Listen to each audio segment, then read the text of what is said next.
Fog in the mountains is a quiet predator. It slips through valleys, creeps along ridges, and clings to the trees like damp fingers. Rangers know that when the mist rises thick, visibility becomes treacherous. But some nights, it carries something far more sinister than simple obscured trails. One ranger was patrolling an old hiking path, late in October, when the fog rolled in unusually fast. The familiar trail vanished under a wall of gray, branches disappearing into nothingness. His torch cut feebly through the mist, casting long, trembling shadows, yet the forest beyond seemed to pulse and breathe as if aware of his presence. Soon he began hearing whispers, not voices, exactly, but soft, murmured syllables drifting through the fog, carried by no discernible source. His ears strained to catch the words, but they dissolved as soon as he focused, teasing him, impossible to grasp. The whispers grew. They shifted around him, coming from ahead, then behind, circling, moving in a rhythm that mimicked his own footsteps. He froze, torch trembling in his hand, trying to tell himself it was the wind moving through the pines. Yet there was a cadence to it, a slow, deliberate pulse, too intentional to be natural. With every step, the whispers seemed closer, brushing at his consciousness like cold breath. He raised his radio, calling for a check-in, but the signal was dead.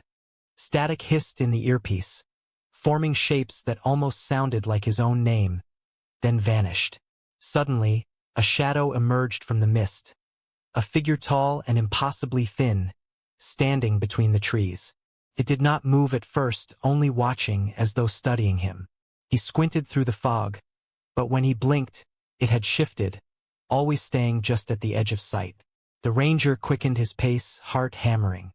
Behind him, the whispers multiplied, echoing off invisible walls, pressing against him from all sides. Every instinct screamed to run, yet the trail had disappeared entirely. The fog had swallowed it, leaving only uncertainty and the looming presence of the figure.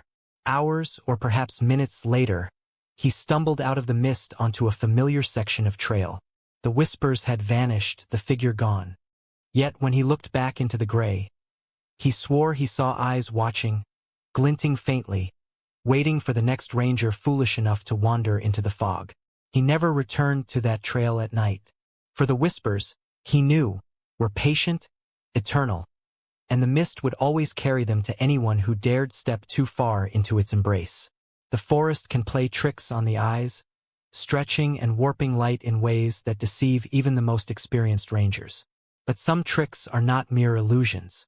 Some shadows are patient. Some follow, silent and deliberate, never revealing themselves fully, yet always present. One ranger was guiding a hiker along a narrow ridge, the path lined with towering pines and the ground littered with fallen leaves. The sun had just dipped behind the mountains, leaving a dull amber glow in the sky. He noticed movement in the corner of his vision, a flicker, a form that vanished when he looked directly at it. He told himself it was his imagination, a trick of the light between trees. But as they continued, the feeling grew. Something moved behind them, always just beyond the torch's reach. Whenever the ranger stopped, it paused as well. Whenever he quickened his pace, it quickened too, keeping pace without sound or discernible presence. The hiker grew uneasy, glancing over his shoulder, but saw nothing. The ranger forced a calm tone, insisting it was probably another group of hikers in the distance. Yet he could not shake the sensation of being stalked. The shadow followed them all the way to the campsite, lingering at the edge of the clearing, disappearing whenever they turned to confront it. That night, when the ranger checked his tent before resting, he noticed something on the perimeter of the firelight. The faint outline of a figure, its edges blurred by darkness, standing perfectly still. He flicked the torch in its direction, and the shadow dissolved into the night. Sleep was impossible. Every crack of a branch, every whisper of wind through the pines felt like movement. He awoke to find the campsite undisturbed, yet every single item arranged slightly differently than he remembered. Rocks moved, a backpack shifted, prints in the dirt he hadn't left. By dawn, the shadow had vanished, or at least retreated far enough to be unseen in daylight. But the ranger knew better. He had felt its attention, the way it tracked every step, patient and calculating. For some shadows, the forest is home. And those shadows do not forgive curiosity. From that day on, he avoided hiking alone at dusk. And whenever he ventures into the deep forest now, he carries the memory of a form that never fully appears yet always follows, lurking at the edge of vision, waiting for the right moment to step closer. Some places in the forest feel wrong the moment you step near them. Hollowed clearings where the air grows heavier, where the trees bend in strange angles, and the ground seems to absorb sound. Rangers know to mark such spots and leave them alone, but curiosity is a dangerous companion.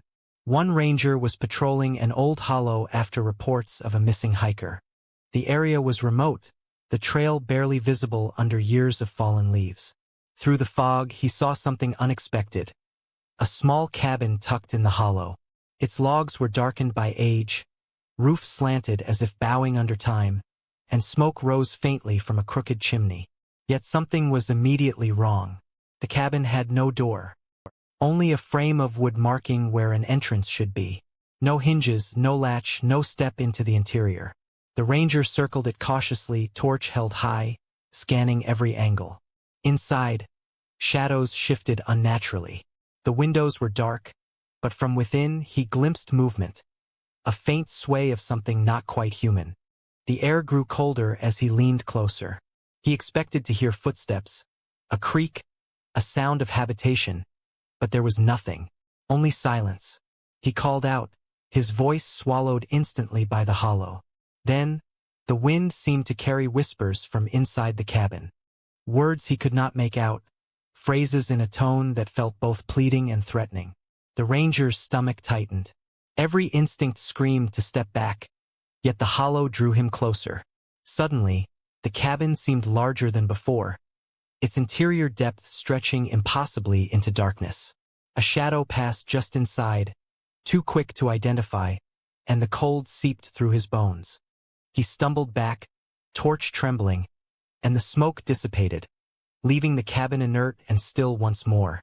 He marked the hollow on his map but never returned.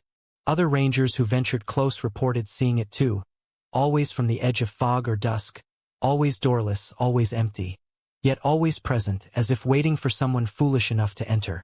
The missing hiker was never found. Some whisper that the cabin is a trap, a place that exists to claim those who wander too deep, folding them into its walls so that the forest itself hides them forever.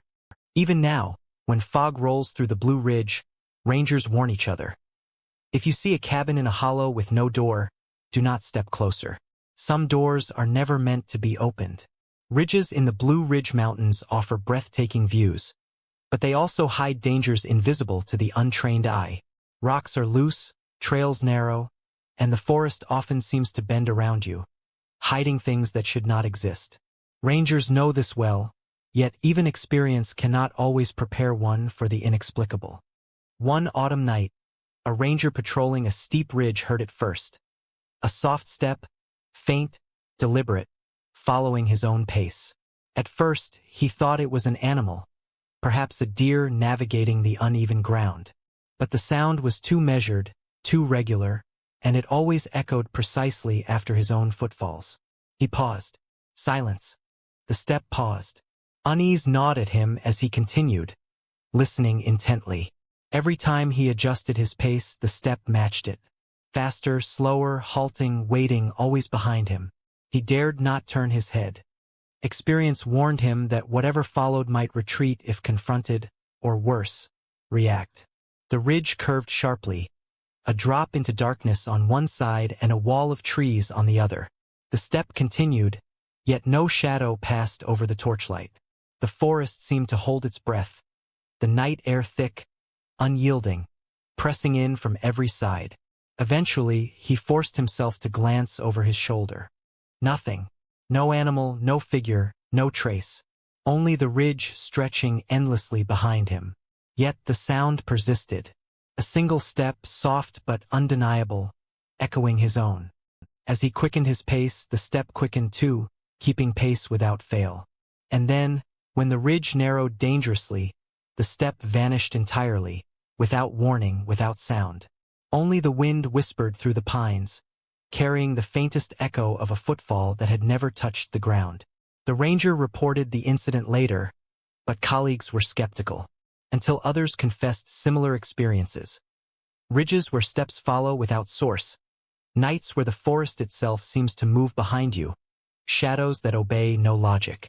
Now, when patrolling that ridge, rangers tread carefully. They speak little, for fear of calling attention to the invisible companion that waits patiently in the dark, ready to follow, ready to vanish, and always there when you think you are alone. There are nights when the forest seems to breathe, and the darkness itself moves as though alive. On such nights, rangers often report seeing strange lights, small, flickering orbs that drift between trees, teasing and disappearing before they can be reached. One ranger patrolling a remote section of forest noticed them first near midnight. Faint glimmers of orange and white appeared through the pines, moving in arcs and patterns that no natural fire could produce. At first, he assumed lanterns or hikers, but the area had been deserted for days. Maps confirmed no campsites, and radio checks confirmed no one else was in the sector. The lights danced further into the forest, weaving between trunks, dipping and rising like they were alive. He followed cautiously, boots crunching on leaves, torch swinging. Yet every time he neared, the lights flickered away, staying just out of reach. Then he heard it, a soft, melodic hum accompanying the glow. It wasn't a song or a bird call, but a tone that resonated through the forest, harmonizing with the ranger's own heartbeat. The closer he approached, the louder it became, filling his chest and ears, until it seemed the forest itself was singing. Suddenly, the lights darted directly toward him, close enough that their warmth brushed his arms. He stumbled backward, torch shaking, and the lights scattered into the pines, disappearing entirely. When he looked back, the path he had been following had vanished. The trees were denser, the forest darker, and the familiar markers were nowhere in sight. Hours later, he found his way back to the main trail, shaken and exhausted. The lights had left no trace, no footprints, no embers. Only the memory of their eerie dance and the hum that seemed to linger in the air. Other rangers have reported the same phenomenon. They speak of the lights cautiously, describing them as playful yet sinister, beautiful yet dangerous, an invitation to follow deeper into the forest than anyone should dare. Few who try to track them succeed, and those who do rarely speak of what they saw beyond the dancing glow. The forest is patient. It knows who is watching, who is following, and who might step too far into the unknown. And on nights like these, the faint lights dancing between the pines are waiting, inviting the curious to come closer, only to vanish when the forest decides they have lingered too long. Radios are a lifeline for rangers, a constant thread connecting them to the outside world. But in the deep forests, there are nights when even this lifeline behaves strangely, when the devices meant to reassure instead convey terror. One ranger was patrolling a remote stretch of trail, late at night, when his radio crackled unexpectedly.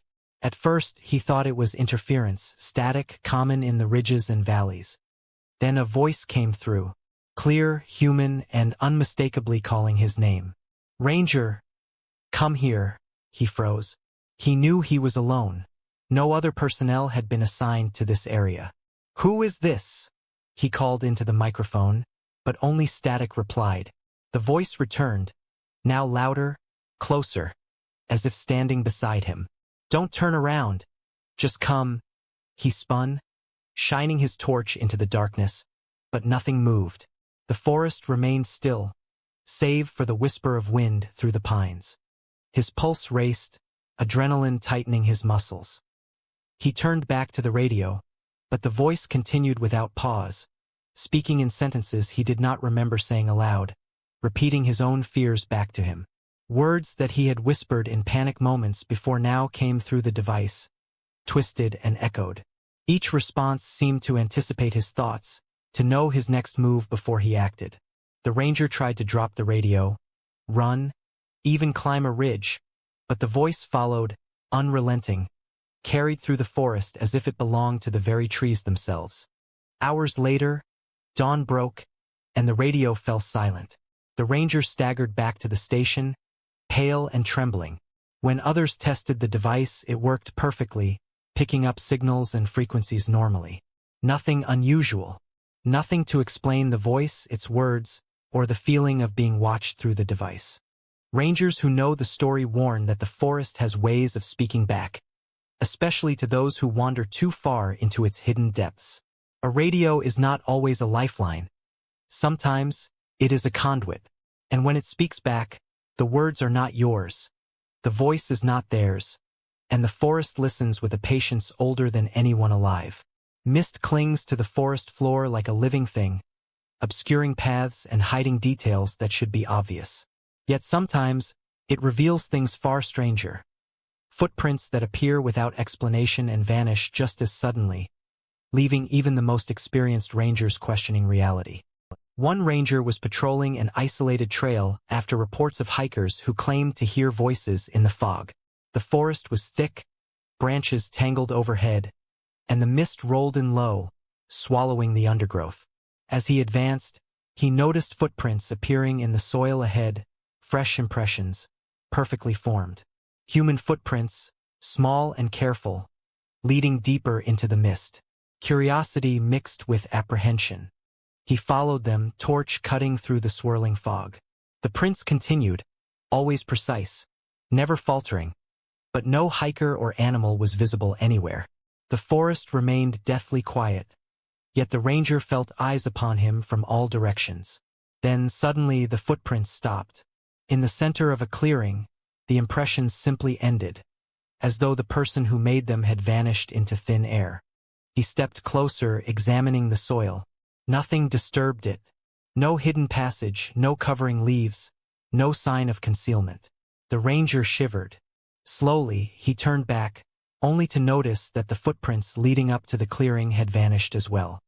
The soil was smooth, untouched, as though no one had ever walked there. The mist seemed thicker now, curling around him, whispering faintly, teasing the edges of his hearing.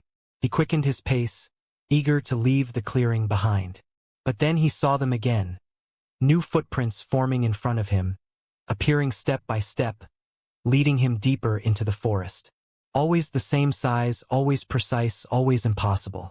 By the time he returned to the main trail, dawn was breaking. The prints had vanished completely, leaving no trace of the path he had followed. He recorded the event in his log but knew it would sound unbelievable to anyone who hadn't experienced it. Other rangers nodded quietly when told, some having seen the same phenomenon. Footprints that appear, lead, and then disappear, as though the forest itself were walking alongside you, or guiding you towards something unseen. The ranger never ignored such signs again. For he knew the forest is patient, and when it leaves footprints for you to follow, it has a destination in mind, and not everyone who follows returns. Still waters often hide the most unsettling truths. A lake deep in the forest can appear serene, reflecting moonlight perfectly, yet conceal shadows that move silently beneath the surface. Rangers know that remote lakes have a way of drawing attention, of luring the unwary closer than they should go. One ranger was checking a backcountry lake known for sudden storms and disappearing hikers. The night was clear. The stars reflected like shattered glass across the water. As he approached the shoreline, he noticed movement at the edge. A figure crouched, watching him. He called out, but no response came. The figure did not move, did not make a sound, only observed. It was too far for features to be clear, yet he could feel the intensity of its gaze. Something about its posture, the stillness, made him certain it was no ordinary person. Cautiously, he circled the lake, keeping torchlight focused on the figure. Each step seemed mirrored by subtle ripples in the water, as though the watcher was connected to the lake itself. But whenever he tried to approach directly, the figure vanished, only to reappear moments later at another point along the shoreline. Minutes or hours passed, and the ranger realized he was trapped in a silent game. The watcher moved only in response to him, always maintaining distance, always observing. It did not speak, did not threaten, but the tension was unbearable. He could not shake the feeling that it knew every thought he had, every fear he felt. Finally, he retreated from the lake, his back stiff, torch trembling. When daylight came, the shoreline was empty, no footprints, no sign that anyone or anything had been there. Yet the impression remained. He had been watched, studied, and the watcher had waited patiently, perhaps hoping he would return. Other rangers who approached the same lake report similar experiences. Glimpses of a figure too perfect in stillness, eyes that seem to follow, movements just beyond perception. Some say it is a guardian. Some say a remnant of lost souls, but all agree on one fact. At the edge of the lake, you are never truly alone, and the forest knows when you linger too long. Rangers keep logs for safety, for record-keeping, and sometimes as a warning to others. But some logs tell more than dates and locations. They capture fear, despair, and encounters that defy explanation. Few have seen a log like this, the final record of a ranger who vanished in the wilderness. The entries began ordinarily: patrol routes, weather conditions, wildlife sightings. Then the tone shifted. Words became sparse, sentences fragmented. Trail disappears in fog, footsteps follow, not mine. Hear whispers at night. By the next entries, the fear was palpable. Cabin in hollow, no door, shadows move. I should not have approached. The final pages were almost unreadable. The ink smudged, as if shaken by trembling hands. One line caught the attention of those who found it later. Watched at lake. Cannot leave. The forest is patient. It waits for me. No further entries appeared. The ranger was never found. His radio remained off, his patrol route abandoned, and the forest around that section returned to silence, hiding all evidence of his presence. Other rangers who read the log reported feelings of unease, as though the forest itself had imprinted on the pages. Some whispered that the final entry was more than words. It was a message, a warning to anyone who might follow too closely, who might enter places where the forest remembers every step and waits for your attention. The log remains stored at the ranger station, a chilling reminder that the wilderness does not forget. It records, observes, and sometimes it claims. And for those who read it, the forest is never far from mind, its patient gaze following even into safe corridors and quiet nights. The final lesson of the Lost Ranger is simple yet terrifying. In the woods, you are never alone, and some paths are meant to be left untrodden. Some clearings in the forest seem ordinary in daylight, yet hold an unnatural weight that is only felt when shadows grow long. Rangers who have stumbled upon them speak in hushed tones, warning that these spaces do not obey the ordinary rules of time or distance. One ranger, investigating the disappearance of a group of hikers, came across such a clearing deep within the park. The air was unnaturally still, carrying no scent of pine or earth, no whisper of wind. The soil appeared untouched, perfectly smooth, yet the ranger felt drawn toward its center as if the ground itself was urging him forward. As he stepped inside, minutes felt like hours. Every glance toward the forest edge seemed to stretch, trees bending and twisting impossibly, distances growing or shrinking without reason. Sounds of the surrounding forest, birdsong, rustling leaves, faded entirely, replaced by a profound, oppressive silence that pressed against his ears and chest. Then he noticed subtle movements along the edge of the clearing, shadows flickering, as though figures had emerged just beyond sight. They did not approach, yet their presence was unmistakable. The ranger's sense of time fractured. A moment felt like eternity. By the time he managed to step back toward the trail, the clearing seemed to close behind him, returning to ordinary forest once again. The hikers he sought were never found, and no trace of them remained. When he reported the clearing, others nodded knowingly, some marking it on maps, others leaving it undocumented, but all aware that it was a place that devoured not just people, but time itself. Rangers who speak of it warn that the forest has patience beyond measure. It waits, silently, for those who wander too far, drawing them into spaces that defy understanding. Those who enter may return, but not unchanged. Time bends, steps are swallowed, And the forest keeps its secrets, patient and eternal, watching for the next curious soul brave or foolish enough to enter.